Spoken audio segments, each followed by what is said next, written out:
सभी भक्तों को जय बाबा की। एक बार फिर मैं आप सभी भक्तों के समक्ष उपस्थित हुआ हूँ भक्ति सागर पंचद्वार बराड़ा धाम चैनल के माध्यम से। देखो, हम आप लोगों को शिव की महिमा की कहानी सुना रहे थे और काल पुरुष की जुबानी सुना रहे थे, जिसके अंदर कल्कि रहते हैं, मतलब विष्णु की ऊर्जा रहती है। यही सत्य है, आप लोग स्वीकार करें या ना करें। और शिव की महिमा हम इसलिए सुना रहे हैं कि कल्कि का ही संदेश है, कल्कि का ही उपदेश है और कल्कि का ही पूरा विश्व एक ही देश है। आप यह ना समझना कि भारत देश। भगवान होते हैं सबके लिए, सभी इंसानों के लिए, सभी जीव जंतु प्राणियों के लिए, पूरी दुनिया के लिए भगवान होते हैं। एक ही भगवान होते हैं जो पूरी दुनिया को चलाते हैं और अनेकों सूत्र में बांधते हैं। मतलब यह है, अनेकों सूत्र में बांधने का मतलब यह है कि जैसे आप सिर्फ एक वस्तु से, एक सामान से अपना काम तो नहीं चला सकते, ना अपना शरीर चला सकते हो। आपके शरीर के लिए भी अलग अलग वस्तु चाहिए। उसी प्रकार से परमात्मा ने भी, उस भगवान ने भी जिसने पूरी दुनिया को बनाई है, तो वह हमारी जरूरतों के अनुसार अनेकों देवी देवता बनाए और अनेकों सुविधाएं बनाई। जैसी आवश्यकता है हमें, उस प्रकार के देवी देवता की शरण में हम जाते हैं। हम इंसानों को आज़ादी मिली है, इस कलयुग में मिली है। और इतने सारे देवी देवता क्यों हैं इस दुनिया में, यह भी आप लोगों को बता देता हूँ। जैसे आप लोग कहते हो कि 33 कोटि देवी देवता, 33 कोटि देवी देवता का मतलब समझते हो आप लोग? शिव और शक्ति। संकेत इसका शिव और शक्ति से इसलिए है, वह इसलिए कि शिव और शक्ति, आप लोगों ने सुना होगा 64 योगिनियाँ। समझे आप लोग? 64 योगिनियाँ आप लोगों ने सुना होगा ना। तो 64 का आधा कर दो, 33 हो गया। 33 कोटि देवी देवता हो गए और 33 ही क्वालिटी के प्रकार के जीव जंतु प्राणी हैं। समझे आप लोग? तो ये 33 और 33 मिलाकर 64 ही हो गया ना। तो सांकेतिक स्वरूप में आप लोगों को शिव ने शक्ति के मान सम्मान में अपना रहस्य रख दिया और शक्ति के माध्यम से दुनिया वालों को दिखा दिया कि शक्ति के पास, उस विकराल स्वरूप के पास 64 योगिनियाँ हैं जो पूरी व्यवस्था को संभालती हैं। तो जब 64 योगिनियाँ पूरी व्यवस्था को संभाल रही हैं, तो उनके साथ 64 योगी भी हैं। ये भी सत्य है, 64 गढ़ भी हैं शिव की। यह एक शिव की प्रक्रिया है। सृष्टि की रचना करने के बाद सृष्टि की व्यवस्था को चलाने के लिए यह प्रक्रिया है। ये जितने स्वरूप हैं शिव के, शिवगढ़ या जोगिनियाँ, काली की जोगिनियाँ कह लो आप, कि 64 प्रकार की योगिनियाँ हैं। यह शिव और शक्ति का संबंध दर्शाता है, पूरी सृष्टि की व्यवस्था को सुधारने का संबंध दर्शाता है। समझे आप लोग? इतने प्रकार के कार्यकर्ता हैं शिव के और इतने ही प्रकार के कार्यकर्ता हैं शक्ति के, जो विकराल स्वरूप में होते हैं, जो दिखाई नहीं देते हैं और कार्य पूर्ण करते हैं। मतलब शिवगढ़ भी नहीं दिखाई देते हैं और काली की जोगनियाँ भी नहीं दिखाई देती हैं।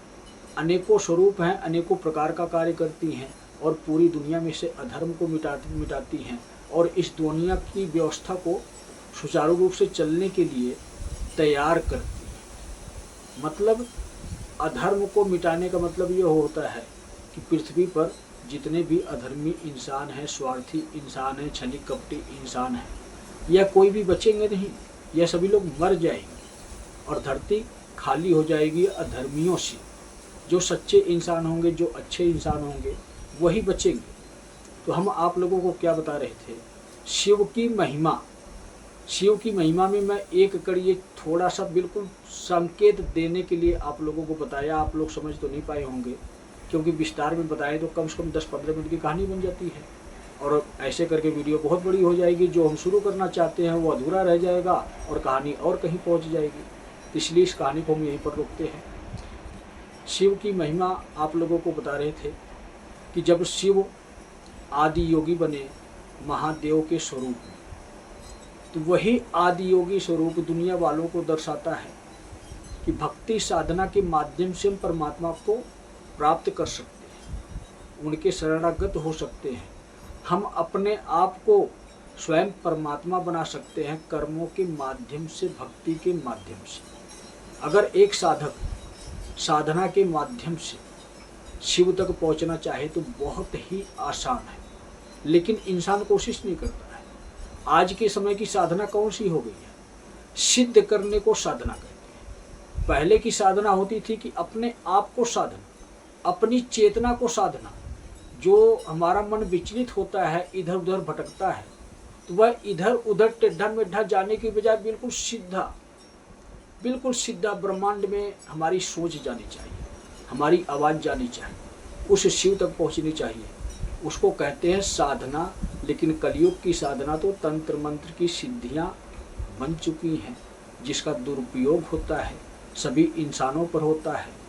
तो वह कलयुग के नियम, कलयुग के सोच, कलयुग के प्राणी, और मैं जो बता रहा हूँ यह सतयुग के हिसाब से बता रहा हूँ, समझे आप?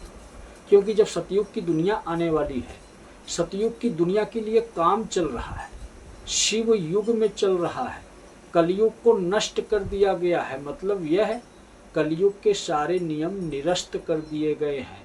कलयुग के आधार पर अगर आप किसी भी देवी देवता की भक्ति करते हो, कलयुग के आधार पर किसी भी धर्म गुरु की शरण में रहते हो, कलयुग के आधार पर किसी भी जाति पाति की संस्था में रहते हो, और कलयुग के आधार पर किसी भी धर्म ग्रंथ शास्त्र की मान्यता अपने जीवन में रखते हो।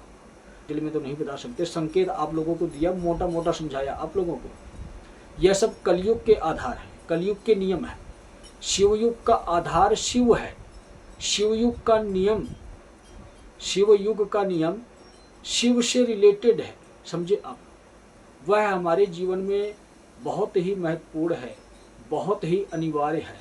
अगर हम आज के समय पर शिव को श्रेष्ठ नहीं स्वीकार करते हैं, शिव को दुनिया के भगवान नहीं स्वीकार करते हैं, हम यह नहीं स्वीकार करते हैं कि शिव से ही हमारी उत्पत्ति हुई है और हम शिव के शरणागत नहीं होते, मतलब शिव को, अपने आप को, स्वयं को हम समर्पित नहीं करते हैं शिव को, तो इतना आप लोग समझ लो, यह निश्चित है आपके प्राण जाने हैं, आपके जीवन में संकट आने हैं, आपके जीवन में बर्बादी होनी ही होनी है, तय है। आपके साथ साथ आपके परिवार की भी बर्बादी होगी। परिवार का मुखिया ही, एक माँ बाप ही, एक जिम्मेदार इंसान ही अपने बच्चों को संस्कार देता है। और जब माँ बाप ही इस बातों को स्वीकार नहीं करेंगे, मेरी बातों को असत्य समझेंगे, शिव की वाणी को संदेश के स्वरूप में ना लेने की बजाय एक स्वार्थी इंसान बनकर एक मेरे को पाखंडी समझेंगे, तो उनके लिए असत्य की दुनिया है, कलयुग की दुनिया है, और अंधेरे में वो इंसान रहता है। उसको ज्ञात नहीं है, उस इंसान को पता नहीं है कि दुनिया में क्या होने वाला है। जो मैं करने वाला हूँ वह उससे पहले आप लोगों को बता रहा हूँ, आगे जो मैं करने वाला हूँ, समझे? अब जो इस समय मैं कार्य कर रहा हूँ बहुत ही महत्वपूर्ण कार्य कर रहा हूँ, समझ लो आप। संकेत इतना मैं आप लोगों को देता हूँ कि जिस प्रकार से राम जी राम राज्य बनाने के लिए, अधर्मियों को मिटाने के लिए महायुद्ध में अवतरित होने से पहले शिव का पूजन करके गए, शिव की भक्ति करके गए, शिव का आशीर्वाद लेकर गए, और उस रण क्षेत्र में गए जहाँ पर अधर्म खड़ा था, उस अधर्म को मिटाया, उस अधर्मी इंसान को मिटाया, और अधर्मी इंसान को मिटाने के साथ साथ सभी अधर्मियों को चेतावनी भी जारी कर दी कि रावण जैसे अहंकारी इंसान का अहंकार मिटाया हूँ मैं, वंश मिटाया हूँ मैं, दुनिया मिटाया हूँ मैं, रावण के पूरा खानदान को मिटाया हूँ, समझे आप लोग? जो इंसान हो या राक्षस हो या जो भी प्रक्रिया उस समय में थी, उस समय पर रावण के साथ जितने भी लोग थे युद्ध लड़ने वाले, सभी लोगों का श्री राम जी ने अंत किया, मतलब एक अहंकारी इंसान का अंत किया, तो दुनिया वालों को यही समझाया, यही दिखाया कि शिव ही श्रेष्ठ है, शिव ही दुनिया के मालिक हैं। जब मैं अधर्म को परास्त करने के लिए शिव को श्रेष्ठ स्वीकार करता हूँ और शिव से आशीर्वाद प्राप्त करता हूँ और इस अधर्म की दुनिया का सर्वनाश करता हूँ, धर्म को पुनः दुनिया में विकसित करता हूँ। तो राम जी का सिर्फ यही संदेश था कि शिव ही दुनिया के भगवान है, वह असली भगवान है जिसकी पूजा मैं करता हूँ और वही कार्य मैं करने जा रहा हूँ, वही कार्य मैं करने जा रहा हूँ। शिव युग की दुनिया आएगी ना, कलयुग अधर्म की दुनिया है ना। जब कलयुग अधर्म की दुनिया है तो कलयुग में इस दुनिया में अनेकों अधर्मी हैं, अनेकों अहंकारी हैं। उस समय पर सिर्फ एक था, रावण था, जिसके अंदर अहंकार आया था। और इस समय पर इस कलयुग में दुनिया में सारे अहंकारी ही अहंकारी हैं, जो सत्य को स्वीकार नहीं करते हैं, जो शिव को स्वीकार नहीं करते हैं, जो अपनी दुनिया में मस्त रहते हैं। उनको ये ज्ञात ही नहीं है, उनको ये पता नहीं है कि दुनिया में अब क्या होने वाला है। देखो, इंसान के मन में अगर किसी भी प्रकार का भ्रम है तो निसंकोच पूछ लेना चाहिए। नहीं समझ में आता है तो आप व्हाट्सएप नंबर पर मैसेज छोड़ दें अपने सवाल के। हम वीडियो के माध्यम से ही कभी ना कभी आपके सवालों का जवाब अवश्य देंगे। लेकिन इस वक्त, इस समय पर मेरे पास अनेकों काम होते हैं। डमरू भी बजाना होता है, वीडियो भी बनानी होती है, अपने जीवन से संबंधित भी मेरे पास काम है। बिजी ज़्यादा रहता हूँ, समय कम होता है मेरे पास, काम बहुत सारे करने होते हैं मुझे, इसलिए मैं जवाब नहीं दे पाता हूँ आपके सवालों का। लेकिन आप अगर अच्छे विचार के माध्यम से सवाल करेंगे तो आपके माध्यम से दुनिया में रहने वाले अन्य लोगों को भी जवाब मिल जाएगा। तो समझिए, अपनी अपनी है सोच, अपनी अपनी है। मैं तो सिर्फ यही बता रहा हूँ कि यह शिव की महिमा है। जो यह शिव की महिमा है, यह बहुत ही निराली महिमा है और इस कलयुग में चल रही है। शिव की असली लीला चल रही है, कल्कि की गुप्त लीला चल रही है। मतलब यह कि नाम कल्कि का चल रहा है, काम कल्कि का हो रहा है, लेकिन गुप्त में शिव कार्य कर रहे हैं। वह इसलिए कि कल्कि का अवतार कैंसिल कर दिया गया है, स्थगित कर दिया गया है। वह इसलिए कर दिया गया है कि इस कलयुग में रावण की तरह एक अहंकारी इंसान नहीं है। इस कलयुग में रावण की तरह अनेक अहंकारी इंसान हैं। पृथ्वी पर जितने इंसान हैं, सबके अंदर किसी न किसी प्रकार का अहंकार ही है। किसी के अंदर ज्ञान का अहंकार, किसी के अंदर सुख संपत्ति का अहंकार, तो किसी के अंदर जमीन जायदाद की अहंकार। तो अनेकों प्रकार के इंसानों के अंदर अहंकार है। जब तक इंसान का अहंकार नहीं नष्ट होगा तब तक इंसान शिव को समर्पित नहीं हो सकता है। यही सत्य है। जिस दिन आपने अपने अहंकार का त्याग कर दिया तो उस दिन आपको तो अपने आप से भी मतलब नहीं रहेगा, इस शरीर से भी मतलब नहीं रहेगा।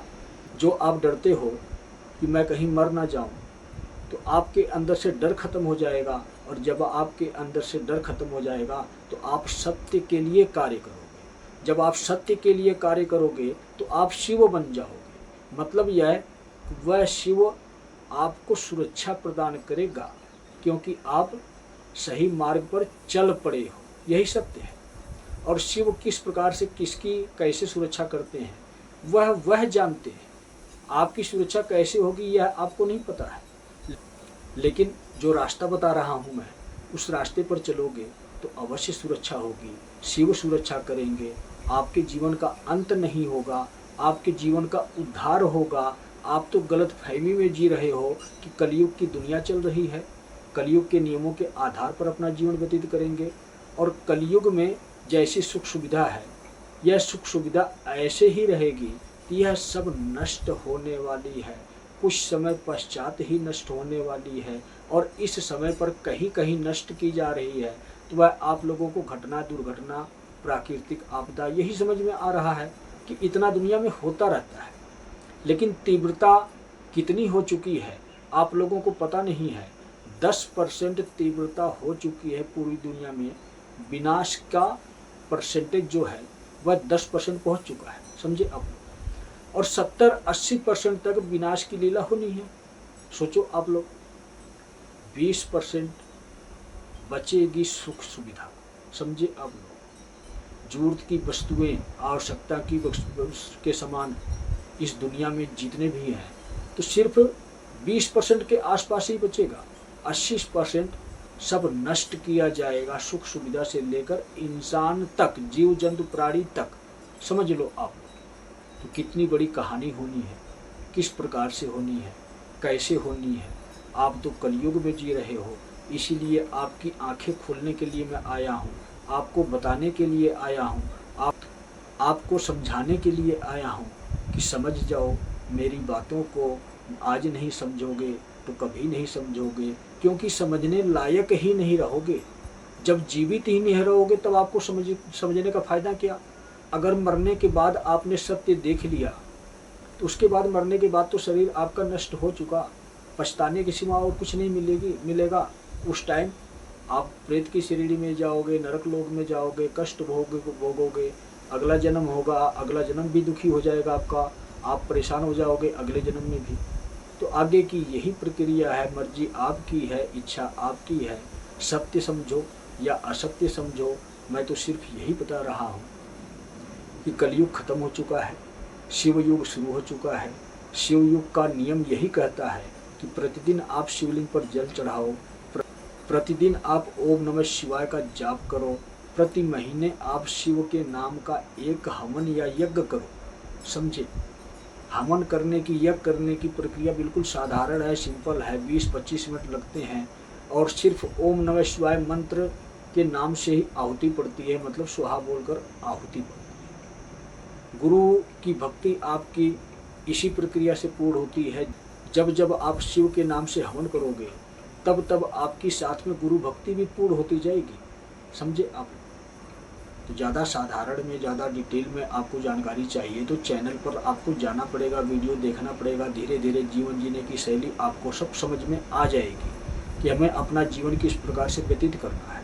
और जिसके समझ में नहीं आती है, जो चैनल पर नहीं जाना चाहता है, जो कुछ हासिल नहीं करना चाहता है, जो सिर्फ अपने पास जो सुख सुविधा है वह गंवाना चाहता है और वह गंवाने के बाद तकलीफ पाना चाहता है, स्वयं अपने शरीर को तकलीफ पाना चाहता है, मतलब अपने किए हुए बुरे कर्मों का दंड पाना चाहता है, तो वह मेरी बात ना माने। मैं कौन होता हूँ उसको कहने वाला, समझाने वाला, बताने वाला। मैं तो सिर्फ संदेश पहुँचाने वाला हूँ। मैं वह कल्कि हूँ जो आप लोगों को वीडियो के माध्यम से, इस मुंह से आप लोगों को सुना रहा हूँ, संदेश पहुँचा रहा हूँ। यह शिव का संदेश है। कलयुग की दुनिया जा चुकी है, शिवयुग की दुनिया आ चुकी है।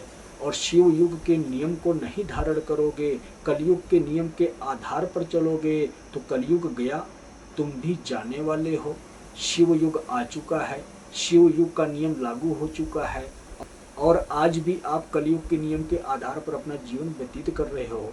उसी अनेक के चक्कर में फंसे हो, अनेक देवी देवता, अनेकों जाति पात, अनेकों धर्म, आप इसी चक्कर में फंसे हो। अभी इन सब चक्रों से मुक्ति मिल रही है। शिव आपको डायरेक्ट बुला रहे हैं, सीधा बुला रहे हैं। कल की आप लोगों को सीधा रास्ता दिखा रहे हैं, डायरेक्ट समझा रहे हैं कि मैं तुम्हारा बाप नहीं हूँ, शिव तुम्हारे बाप है। वह इसलिए हैं कि शिव ही मेरे भी बाप हैं। कल की डायरेक्ट सीधा समझा रहे हैं। गुरु बनकर कल की आए हैं, रास्ता दिखाने कल की आए हैं और काल पुरुष बनकर महाकाल आए हैं। आप लोगों के जीवन को मिटाने महाकाल आए हैं, समझे आप। साधारण सी सिंपल सी कहानी है, शिव की लीला की कहानी है और काल पुरुष की जुबानी है। मैं काल पुरुष हूँ, अधर्मियों को मिटाने आया हूँ, भगवान के भक्तों को बचाने के लिए आया हूँ और भटके हुए को रास्ता दिखाने के लिए आया हूँ। मतलब आपके जीवन में मैं एक गुरु बनकर आया हूँ, सिर्फ गुरु, समझे आप। सच्चा और अच्छा गुरु। मैं आप लोगों का समाधान नहीं करूँगा। आपके जीवन में जहाँ से समस्या आती है ना, उस जड़ को पकड़ता हूँ और उसको ही उखाड़ कर फेंक देता हूँ। ना समस्या रहे, ना समाधान करने की आवश्यकता पड़े। समझे आप? मतलब यह है कि आप लोग भटक चुके हो, आप लोगों को सही रास्ते पर ला दूंगा। जब आप सही रास्ते पर चलोगे तो आपके जीवन में कोई तकलीफ समस्या आएगी ही नहीं। चाहे भूत प्रेत की बाधा हो, चाहे बीमारी की प्रॉब्लम हो, या अन्य किसी भी परेशानी की समस्या हो, किसी भी प्रकार की परेशानी आपके जीवन में अगर है तो वह है आपके किए हुए बुरे कर्मों के हिसाब से ही आपको मिला है। जब तक आप अच्छे कर्म नहीं करोगे, जब तक आप सच्चे इंसान नहीं बनोगे, तब तक आपके जीवन से परेशानी नहीं जा सकती। और जब आपके जीवन से परेशानी नहीं जा सकती है तो आप कहीं भी भटकते रहो। सियाने सप्ते पर जाओ, तांत्रिक पर जाओ, भगत पर जाओ, चौकी लगाने वाले पर जाओ, दरबार लगाने वाले पर जाओ, इस संस्था में जाओ, उस संस्था में जाओ, धर्म परिवर्तन करो, कुछ भी कर लो, आपका ना इलाज होगा ना समाधान होगा। इलाज तो तब तक करवाए आप जब तक कलयुग चला। अब कलयुग चला गया है तो आपका इलाज कभी भी कहीं भी किसी भी मंदिर गुरुद्वारे में या किसी संस्था में या झाड़ा झपटा लगाने वाले बस कहीं भी नहीं होगा। इतना आप याद रखो। जब तक आप सत्य को नहीं स्वीकार करोगे, जब तक आप शिव को नहीं स्वीकार करोगे, जब तक आप शिव की दुनिया के नियमों का पालन नहीं करोगे, तब तक आपकी सुरक्षा नहीं होगी। यही सत्य है। ये संदेश मैं इसलिए जारी कर रहा हूँ कि मैं ही दुनिया की व्यवस्था को चलाने के लिए आया हूँ और मैं ही जो इस दुनिया की व्यवस्था को बिगाड़ने वाले इंसान हैं, उन इंसानों को मिटाने के लिए भी आया हूँ। तो उनको भी मिटाऊंगा और उनकी बनाई हुई सुख संपत्ति को मिटाऊंगा, उनकी सुविधा को मिटाऊंगा। मतलब यह है कलयुगी इंसान नहीं रहेंगे, कलयुग की सुख सुविधा नहीं रहेगी। एक नई दुनिया का निर्माण किया जा रहा है और उस दुनिया में सत्य का आविष्कार किया जा रहा है। आविष्कार का मतलब यह है कि जिसको आप असत्य समझते हो वह सत्य है, और जिसको आप सत्य समझते हो वह झूठ है। कलयुग के हिसाब से आप जीवन जीते हो, आप समझते हो कि मैं सही कर रहा हूँ, मैं सही चल रहा हूँ, तो आप झूठी दुनिया में जी रहे हो। आप सही नहीं कर रहे हो, आप गलत कर रहे हो। सत्य मैं दिखा रहा हूँ, सत्य मैं समझा रहा हूँ, सत्य की दुनिया मैं बना रहा हूँ। उस दुनिया में रहने के लिए मैं समझा रहा हूँ कि इस प्रकार से आपको अपना जीवन जीना है। इस प्रकार से अगर आप नहीं अपना जीवन व्यतीत करोगे तो दुनिया में ही नहीं रहोगे, क्योंकि वह शिव, जो शिव उस सतयुग में शंकर जी पार्वती जी बनकर आए थे और दुनिया वालों को रास्ता दिखाए थे, और वही शिव आदि योगी के स्वरूप में उस सतयुग में ही इंसानों के माध्यम से इसी पृथ्वी पर शक्तिपीठ के स्वरूप में विराजमान हो गए थे। शिवलिंग के स्वरूप में, जिस शिवलिंग के ऊपर आदि योगी की तस्वीर बनी थी, इंसानों के माध्यम से बनाई गई थी। आदि योगी के स्वरूप का निर्माण करवाया गया था, एक शिवलिंग के स्वरूप में करवाया गया था। और वह शिवलिंग सतयुग के लास्ट में ये काम हुआ था, और सतयुग भी गिनती में आएगा। त्रेता युग, द्वापर युग तक यह शिवलिंग पृथ्वी पर था, और जब द्वापर युग तक यह शिवलिंग पृथ्वी पर था, तो द्वापर युग तक इतना अधर्म नहीं था, इतना पाप नहीं था, इतना अत्याचार नहीं था। जब द्वापर युग का आखिरी चरण शुरू हुआ तब दुर्योधन का समय आया, और दुर्योधन के समय में महाभारत का युद्ध हुआ। और उस महाभारत के युद्ध में कृष्ण ने अपना रोल अदा किया। अपना रोल अदा करने का मतलब यह होता है कि कृष्ण ने युद्ध में कुछ भी नहीं किया। सामाजिक दिखावे के हिसाब से किसी के तरफ से भी युद्ध नहीं लड़ा। समझे आप लोग? युद्ध कृष्ण ने लड़वाया पांडव के माध्यम से। पांडव का मतलब यह होता है जो 5 वीर योद्धा आप लोगों को दर्शाया गया था महाभारत के युद्ध में, तो वह 5 वीर योद्धा पांडव के स्वरूप में हैं, और उनके सामने दुर्योधन की तरफ कौरव थे, अनेक थे। कौरव का मतलब अनेक हो गया, 100 पुत्र का मतलब अनेक हो गया, समझे आप। तो अनेकों अधर्मी कौरव की तरफ थे और पांडव की तरफ कृष्ण थे। कौन था? सत्य, शिव के स्वरूप, विष्णु के स्वरूप। विष्णु ही शिव हैं, शिव ही विष्णु हैं, लेकिन इसमें अंतर है। अंतर यह है कि ऊर्जाओं का अंतर होता है, शक्तियों का अंतर होता है। जैसे कहते हैं ना कि बाप बाप होता है, बेटा बेटा होता है, तो वैसे ही इनका संबंध है। वह शिव हैं, यह विष्णु है। विष्णु शिव में से उपस्थित हुए हैं, तो इसलिए शिव बाप है, विष्णु बेटा है। यही सत्य है। और विष्णु के स्वरूप अनेकों हो सकते हैं पृथ्वी पर। अधर्म को मिटाने के लिए अनेकों स्वरूप धारण करके पृथ्वी पर आए हैं। तो वही विष्णु कृष्ण है। तो कृष्ण कौन है? शिव है। यही सत्य है ना। स्वरूप अनेकों हैं शिव के। उन्होंने ही अपने बच्चों को बचाने के लिए पृथ्वी पर जितने भी जीव जंतु प्राणी हैं तो अपने अनेकों स्वरूप धारण किए हैं। तो इसलिए कृष्ण ही शिव है। अगर कृष्ण चाहें तो शिव की सारी ऊर्जाओं को अपने अंदर धारण कर सकते हैं, लेकिन शिव की इच्छा से होता है। जितनी आवश्यकता होती है उतनी ही शिव की ऊर्जा पृथ्वी पर अवतरित होती है। जिस स्वरूप में वह शिव आता है, चाहे कृष्ण बनकर आए, चाहे राम बनकर आए, चाहे अन्य कोई देवी देवता बनकर आए, तो शिव की ऊर्जा उतनी ही आती है पृथ्वी पर जितनी आवश्यकता होती है। जितना अधर्म को मिटाना होता है उसी हिसाब से यह व्यवस्था चलती है। तो यही प्रक्रिया है। शिव ही सत्य है, सत्य ही शिव है। अगर आप सत्य के मार्ग पर चलोगे, अगर आप सत्य की दुनिया में रहने की कोशिश करोगे, तो आपके अंदर शिव आ जाएंगे, समझे।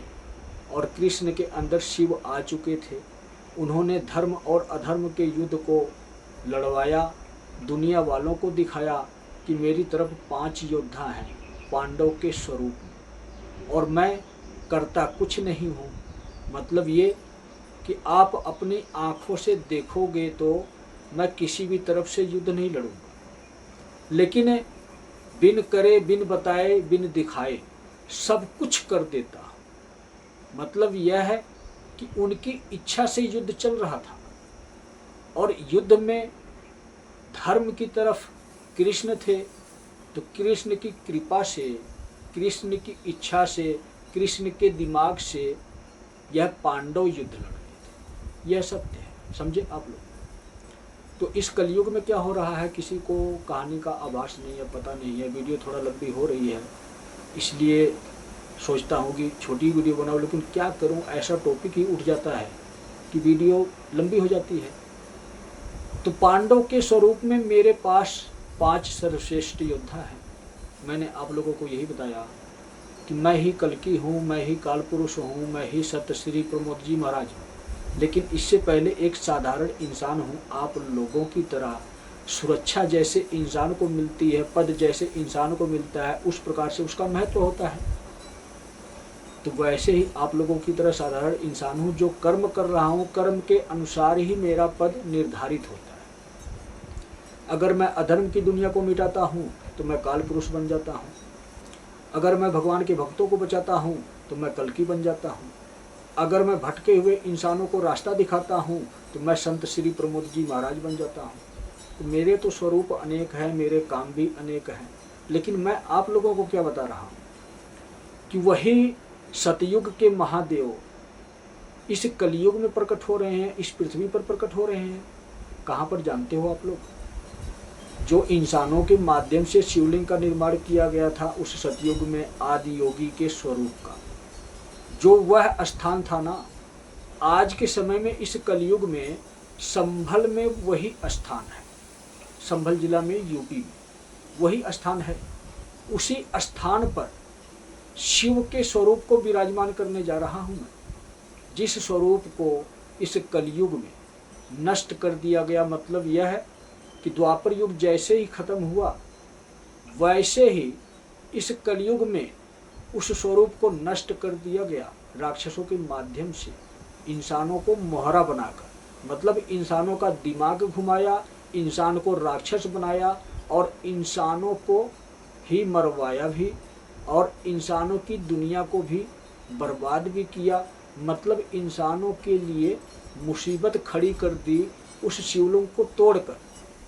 जो सच्चे इंसान हैं उनके लिए पृथ्वी पर जितने भी भगवान के भक्त थे वह असुरक्षित हो गए। जिस दिन यह शिवलिंग खंडित हुआ इस कलयुग में, संभल जिले में, उसी धरती पर यह शिवलिंग है। इस कलयुग में आज के समय में किसी भी इंसान को यह पता नहीं है, इस कहानी के बारे में किसी को भी पता नहीं है। यही सत्य है, जो कहानी मैं आप लोगों को सुना रहा हूँ, बता रहा हूँ। तो अगर आप समझते हो कि मनगढ़ंत कहानी सुना रहा हूँ, तो वह आपकी इच्छा है, वह आपकी सोच है। आप क्या समझते हो, क्या सुनते हो, क्या देखते हो मेरी वीडियो में, वह आपके ऊपर निर्धारित करता है। लेकिन जो सत्य है मैं आप लोगों को वही बता रहा हूँ। मैंने सिर्फ पैसा इसलिए मांगा है कि इससे पहले मैं खुद एक बिजनेसमैन था, छोटा मोटा मेरा व्यवसाय था। बिजनेसमैन का मतलब ये होता है कि इंग्लिश में आप नाम देते हो बिजनेसमैन, जो इंसान अपना व्यवसाय करता है अपने जीवन को चलाने के लिए, तो आप उसको बिजनेस का नाम देते हो। और बिजनेस अनेकों प्रकार के आज के समय में इस कलयुग में हो रहे हैं। झूठ बोलकर हो रहे हैं, किसी को लूट कर हो रहे हैं, किसी को परेशान करके हो रहे हैं। तो अनेकों गतिविधि है। बिजनेस का तरीका ही आज के समय में दुनिया में बदल चुका है। व्यवसाय होता है अपने जीवन को, अपनी जीविका को चलाने के लिए। तो मतलब एक साधारण इंसान इस दुनिया में, जैसे कहते हैं कि एक गरीब इंसान है, तो उसी प्रकार का मैं एक गरीब इंसान हूँ। बिजनेस मुझे रोकना पड़ रहा है, समय से पहले मुझे बिजनेस बंद करना पड़ रहा है। दुनिया के कार्य को करने के लिए मैं प्रेरित हो चुका हूँ, अपने गुरु के आदेशों का पालन कर रहा हूँ। मेरे गुरु ही मुझे प्रेरणा देते हैं। यह धर्म और अधर्म का युद्ध है और इस युद्ध का संचालक तू है। संचालक का मतलब ये होता है कि जैसे हमने आप लोगों को बताया कि कृष्ण जी ने कुछ भी नहीं किया। आंखों से आप देखो तो कृष्ण जी ने किसी भी तरफ से युद्ध नहीं किया और कृष्ण जी ने सब कुछ ही कर दिया। मतलब बंद आंखों से देखो तो अधर्म की दुनिया को नष्ट कर दिया, अधर्मियों को मिटा दिया, अधर्मियों के साम्राज्य को बर्बाद कर दिया। और इस दुनिया में अधर्म की तरफ से लड़ने वाले बड़े बड़े योद्धा दुर्योधन की तरफ से उन सबको मिटा भी दिया। चाहे जैसे मर्जी किया कृष्ण जी ने, लेकिन सब करके दिखा दिया, लेकिन शस्त्र फिर भी नहीं उठाया। तो ऐसा कौन कर सकता है? वह सिर्फ शिव ही कर सकते हैं।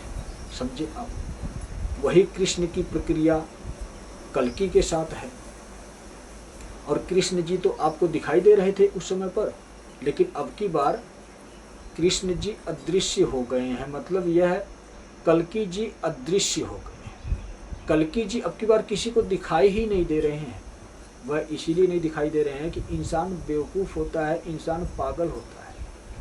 1 मिनट में, 1 सेकंड में किसी की बातों में आ जाता है और अपने आप को हमेशा के लिए पागल बना लेता है। मतलब स्वयं को बेवकूफ़ बना लेता है।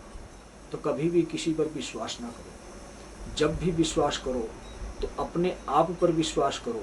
सुनो सबकी, करो अपने मन की।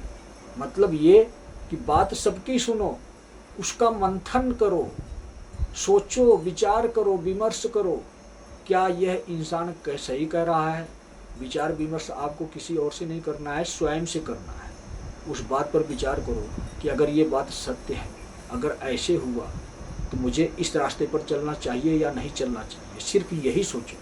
तो मैं सिर्फ यही कहूँगा कि सच्चे मन से परमात्मा से विनती करके अगर आप यह सोचोगे कि अधर्म के मार्ग का अब त्याग कर दूं, सत्य के मार्ग पर आ जाऊंगा, तो मेरे जीवन की सुरक्षा हो जाएगी। यही सत्य है, यही मेरी सलाह भी है। तो वह शिव पृथ्वी पर आ रहे हैं, संभल जिले में आ रहे हैं और रुस्तमपुर बरौली के निकट आ रहे हैं।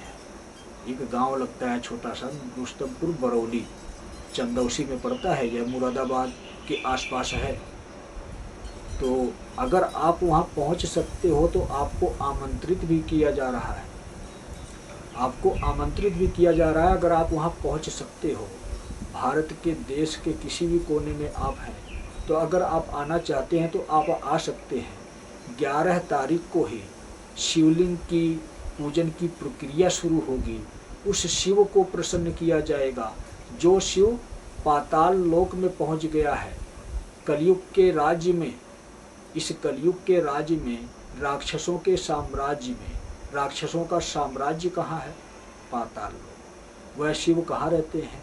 पाताल लोक में रहते हैं। और उस शिव को मैं पृथ्वी लोक पर प्रकट करने जा रहा हूँ, शिवलिंग के स्वरूप में प्रकट करने जा रहा हूँ। जिस दिन शिव पृथ्वी पर प्रकट हो जाएंगे, उस दिन उस शिव के माध्यम से मैं भगवान के भक्तों की सुरक्षा करूँगा। समझे आप लोग? अधर्मियों को मिटाने के लिए उज्जैन के महाकाल को अपने पास रखता हूँ, मतलब अपने दिल में विराजमान करता हूँ, अपने दिल में स्थान देता हूँ। आज अगर मेरे दिल में वह नहीं होते तो उज्जैन का त्याग नहीं करते, पंचद्वार बराड़ा धाम में नहीं आते। समझे आप लोग? तो उन्होंने उज्जैन नगरी का त्याग कर दिया मेरे लिए। किस लिए किया जानते हो आप लोग?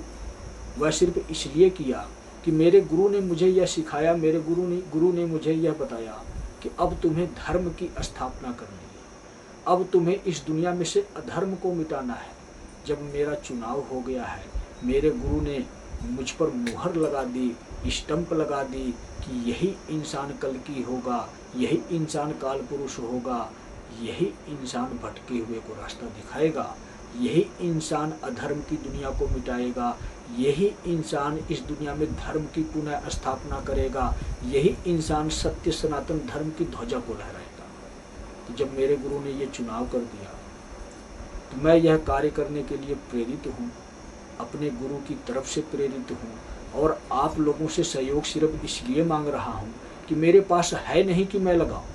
अगर मैं दुख उठाऊँगा, अगर मैं कष्ट उठाऊँगा और शिवलिंग को लगवाऊँगा तो इतना समझ लो आप लोग, जितना कष्ट मुझे होगा उतना ही कष्ट दुनिया में रहने वाले इंसानों को होगा जो अधर्मी इंसान होंगे। मैं चाहता हूँ कि शांति से, खुशी से इस दुनिया में धर्म की स्थापना हो जाए। अगर आप चाहते हो कि अशांति इस दुनिया में आए तो सहयोग ना करो, इच्छा आपकी है। आप मुझे झूठा समझते हो, आप मुझे लालची समझते हो, आप मुझे स्वार्थी समझते हो, ये तो मैं नहीं जानता हूँ।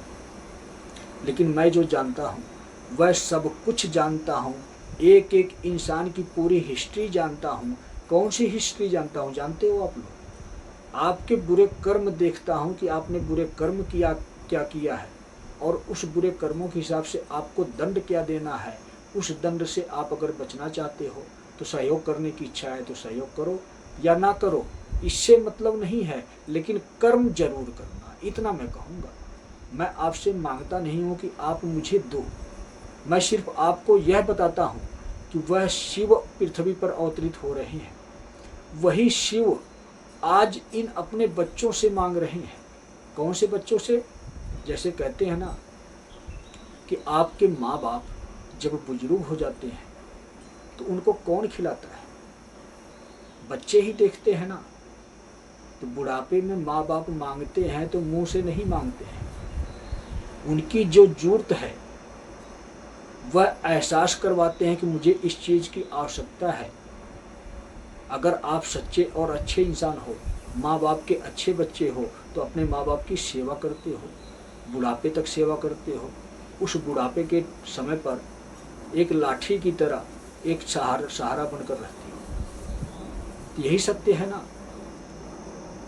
जब इंसान के स्वरूप में इस दुनिया के हिसाब से आप चाहते हो कि मैं अपने माँ बाप के लिए कुछ कर सकूं, जिनकी वजह से इस पृथ्वी पर मेरा ये शरीर है, तो अगर आपकी ये सोच है तो आपकी ये भी सोच होनी चाहिए कि वह शिव पृथ्वी पर पहली बार अवतरित हो रहा है।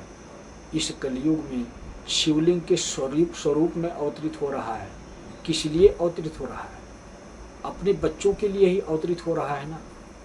वही बता रहा है ना कि मैंने जिसको जिम्मेदारी दी है वह इंसान एक निर्धन इंसान है, एक गरीब इंसान है, लेकिन उसने कभी मुंह खोलकर कभी भी किसी से मांगे नहीं है। आज तक कभी भी मैं किसी से कोई सहयोग नहीं मांगा। 1.5 साल मेरे चैनल को बने हुए हो गया, लेकिन आज तक मैं कभी भी किसी भी इंसान से सहयोग नहीं मांगा हूँ। यही मैं पहली बार और आखिरी बार सहयोग मांग रहा हूँ ₹1 से लेकर जितनी आपकी इच्छा है उतना सहयोग करो। आगे की कहानी तो आगे बताऊंगा, अभी की जो चल रही है वो बता रहा हूँ आप लोगों को। मैं चाहूँ तो अपने पैसे से भी शिवलिंग लगवा सकता हूँ, मेरे पास इतना पैसा है कि मैं लगवा सकता हूँ, कहीं से भी करके लगवाऊँ, किसी भी प्रक्रिया से लगवाऊँ, लेकिन शिवलिंग लगवा सकता हूँ वहाँ पर, विराजमान कर सकता हूँ शिव को वहाँ पर। लेकिन मैं क्यों मांग रहा हूँ? अब तक तो नहीं कभी मांगा था, अब ही मांग रहा हूँ, पहली बार मांग रहा हूँ, और यह भी बता रहा हूँ कि आखिरी बार मांग रहा हूँ। एक बार शिव के स्वरूप की स्थापना होने के बाद दोबारा आपसे कभी मांगूंगा नहीं, इतना याद रखना। दोबारा तो आप खुद दोगे, बिन मांगे दोगे, बिन कहे दोगे, लेकिन जो लूँगा भी इसी दुनिया में आप जैसे को ही वापिस कर दूंगा। यही करने आया हूँ, अल्ट पल्ट का खेल खेलने आया हूँ, अमीरों को गरीब बनाने आया हूँ, गरीबों को अमीर बनाने आया हूँ। यह तो मेरी लीला है, यह मैं रच रहा हूँ। आपके कहाँ से समझ में आएगा? मुझको कहाँ से पहचान पाओगे? मुझको कैसे जान पाओगे? यह तब ही जान पाओगे जब सच्चे इंसान बन जाओगे। इतना मेरी बात याद रखना। तो बात में सारी बात बोल दिया हूँ, समझा दिया हूँ, बता दिया हूँ मैं क्या हूँ, क्या करता हूँ, कैसे रहता हूँ और दुनिया में क्या करना चाहता हूँ। मेरी जो सोच है आने वाले समय में आपके समझ में आ जाएगी कि मैं किस लिए आया हूँ और क्या करने के लिए आया हूँ। मैं तो सिर्फ यही बताता हूँ कि मैं ही शिव हूँ, मैं ही शक्ति हूँ। मतलब यह है कि अपने आप को साध चुका हूँ, मेरे अंदर शिव की शक्ति विराजमान हो चुकी है, तो शिव और शक्ति दोनों मैं बन चुका हूँ। आप लोगों को कुछ समय बाद संकेत मिलना शुरू हो जाएगा, इसी महीने से ही मिलना शुरू हो जाएगा।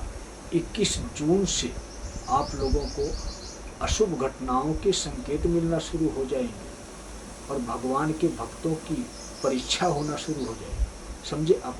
सारी प्रक्रिया होनी है इसी सवा महीने के बीच में ही होनी है, जो हमने आप लोगों को पिछली वीडियो में समय दिया था। मई, जून, जुलाई 3 महीने बहुत खतरनाक है।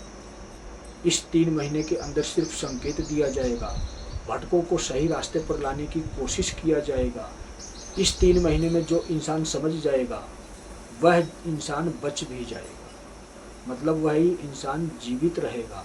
इस 3 महीने में जिसने निर्धारण अपना नहीं किया कि मैं धर्म की तरफ रहूँगा या अधर्म की तरफ रहूँगा, वह इंसान मर जाएगा।